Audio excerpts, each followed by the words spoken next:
Pada masa dahulu, ada masa fitnah yang besar, masa percubaan dan kesengsaraan yang sangat hebat dalam kehidupan Imam Ahmad rahimallahu ta'ala.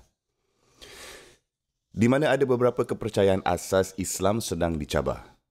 Dan malangnya, ada pihak penguasa yang tertentu di tanah Islam yang juga telah mengalah dengan kepercayaan yang tidak betul ini mengenai beberapa masalah dan isu-isu berkaitan dengan Islam dan Al-Quran. Pihak berkuasa yang sedang berkuasa ini mengambil keputusan dengan keras untuk paksa kepercayaan mereka yang tidak betul ini pada orang-orang lain. Oleh itu, para ulama berbaris berjuang untuk mempertahankan dan membahaskan mereka, untuk mencabar mereka. Dari situ, pihak berkuasa mula penjarakan dan bahkan menyeksa dan membunuh sebilangan dari ulama-ulama ini yang menentang mereka. Mereka benar-benar kenakan semua ulama sehingga satu yang terakhir yang masih berdiri, dan itu tak lain tak bukan dia adalah Imam Ahmad Ibn Hanbal rahimallahu ta'ala. Penguasa itu telah memanggil Imam Ahmad beberapa kali, cuba untuk meyakinkannya. Dan Imam Ahmad pula apabila telah dipanggil, membahaskan balik pada orang-orang itu atau para ulama atau intelektual yang berada di sisi dengan kepercayaan yang tidak betul ini. Dan dia telah mengalahkan mereka semua dalam perbahasan. Ketika mereka mula muak dengan perjuangan Imam Ahmad ini, raja mula bosan dengan ini dan dia berkata, "Aku raja, aku penguasa. Aku tidak akan terima kata-kata kosong dari mana-mana imam atau mana-mana syekh pun. Aku tidak akan suruh dia bagi tahu aku apa yang betul dan apa yang salah." Jadi raja ini menghantarkan askarnya ke rumah Imam Ahmad. "Aku mahu kamu semua ikat dan rantai dia seperti penjenayah.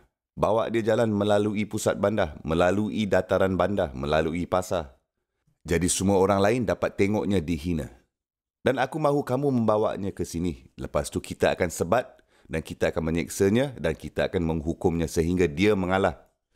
Jadi Imam Ahmad Ibn Hanbal kini dirantai dan dia dibawa melalui bandar. Semua orang berkumpul, semua orang dapat lihat, semua orang dapat tengok. Semua orang terperanjat, terkejut, sangat terkejut dengan apa yang sedang berlaku. Dan Imam Ahmad rahimallahu ta'ala mengatakan, "Aku mula berfikir pada diri sendiri, Ahmad, apa yang kamu sedang buat pada diri sendiri ni? Apa yang sedang kau buat ni? Kau sedang mengaibkan diri sendiri. Kau sedang memalukan diri sendiri. Allah Subhanahu wa ta'ala dan Rasulnya sallallahu alaihi wasallam telah memberikan kamu konsesi. Kamu boleh mengatakan apa sahaja yang penguasa zalim penindas ini apa sahaja yang dia mahu dengar. Kau boleh bagi tahu je apa sahaja yang ingin dia dengar. Selagi kau mempercayai kebenaran iman yang benar di dalam hati kau, kau okey je. Kau okey, semua akan baik je. Mengapa kau melakukan ini pada diri sendiri? Mengapa mengaibkan diri sendiri? Adakah kau benar-benar mahu meninggalkan peristiwa ini sebagai warisan kau pada dunia? Penghinaan, penyeksaan? Aku dapat tahan dengan penjara. Penjara bukanlah masalah bagi aku, tapi penyeksaan fizikal itu adalah sesuatu yang aku tak pasti aku akan dapat tahan. Kerana orang mempunyai tahap toleransi yang berbeza terhadap perkara yang berbeza, kan? Dia kata lagi, mereka boleh penjarakan aku seumur hidup aku. Aku hanya akan solat, baca Al-Quran dan beribadah pada Allah Subhanahu wa ta'ala sepanjang hari. Aku tak akan peduli yang lain. Tapi penyeksaan fizikal itu adalah sesuatu yang aku rasa aku tidak selesa dengan. Alasan yang jelas, takut tak tahan kan. Jadi dia berkata, aku mula berfikir pada diri sendiri. Dan aku sampai ke titik di mana aku mula membuat rasional. Aku melihat rupa di mata orang. Aku mendengar tentera bercakap penyeksaan dan sebatan-sebatan yang dikenakan. Dan aku mula mempertimbangkan semula pendirian aku. Patut ke aku begitu keras kepala? Adakah aku sedang bersikap degil, teruskan ini dengan tidak mengalah? Tapi hanya percaya dan beriman di dalam hati aku dan patut mundur dan mengalah. Dan dia berkata lagi, ketika aku fikirkan hal-hal ini pada diri aku sendiri, aku merasakan ada seseorang menarik baju aku. Aku berpusing dan itu adalah seseorang pemuda. Dan pemuda ini nampak macam aku kenal. Pemuda ini berkata, "Ya Imam Ahmad, aku Abul Haytham." Okey, Abul Haytham adalah penjenayah terbesar yang paling terkenal pada masa itu dan pada era itu. Dia macam Billy the Kid. Macam botak Chin lah. Yang merupakan lelaki yang paling dicari. Dia berkata, "Dengar sini, aku mencuri untuk hidup. Aku merompak orang, itu yang aku buat. Dan aku telah disebat. Dan dia mengatakan ia ditulis dalam dokumen mahkamah aku telah disebat 18,000 kali kerana jenayah aku. Tapi aku tak berhenti melakukan apa yang aku lakukan.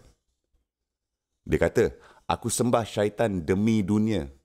Aku mendengarkan syaitan apa yang dia suruh aku lakukan demi hasil material dunia. Tapi aku tidak mengalah hanya kerana beberapa sebatan, 18,000 sebatan tu. Dia berkata lagi, kau ni taat kepada Allah Subhanahu Wa Taala demi din Allah Subhanahu Wa Taala dan untuk kehidupan lepas mati dan akhirat. Jangan pula kau berani, jangan kau sekali-kali berani mengalah dalam pendirian kau hanya kerana beberapa sebatan saja. Janganlah kau risaukan tentang beberapa sebatan. Jangan kau cuba berani melepaskan perkara yang baik kerana sebatan. Dan dia mengucapkan kata-kata ini kepada aku dan dia melepaskan baju aku. Dan lepas tu tentera menyeret aku dan itulah kali terakhir aku dapat melihat Abul Haytham. Tapi Imam Ahmad berkata, ketika dia mengucapkan kata-kata itu kepada aku, ia seperti telah membarakan satu api di dalam diri aku. Dan aku berkata, aku tidak peduli apa yang akan mereka lakukan kepada aku. Aku akan berdiri dengan teguh. Dan itulah yang dilakukan oleh Imam Ahmad rahimahullah. Dan akhirnya Imam Ahmad menjadi sebagai salah satu sebab dalam pemeliharaan iman Islam yang betul. Dan kekalahan pada penguasa yang sangat korup ini. Dan itulah sebabnya Imam Ahmad seumur hidupnya di mana saja dia duduk, bila masa pun dia akan solat, doa. Sebelum dia tidur, dia akan membuatkan doa kepada Allah Subhanahu Wa Taala untuk Abul Haytham. Rahimallah Abul Haytham. Semoga Allah mencucuri rahmahnya pada Abu Haytham. Semoga Allah Subhanahu Wa Taala mengampuni dosa-dosa Abu Haytham. Moral cerita ini adalah, jangan sekali-kali pandang rendah sesiapa pun. Semua orang ada sesuatu untuk ditawarkan, untuk disumbangkan. Semua orang mempunyai potensi, setiap orang mempunyai potensi yang belum terbuka. Potensi yang tak ada had.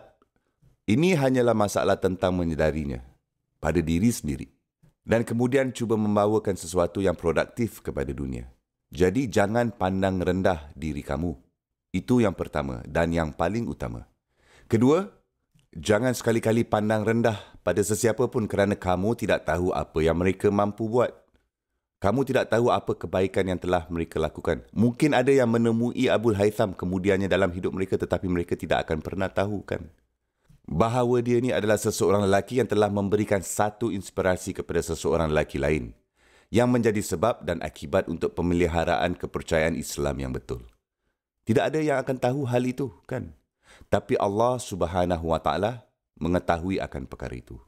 Imam Ahmad rahimahullahu ta'ala tahu akan itu. Dan Abul Haytham tahu itu juga. Subhanallah.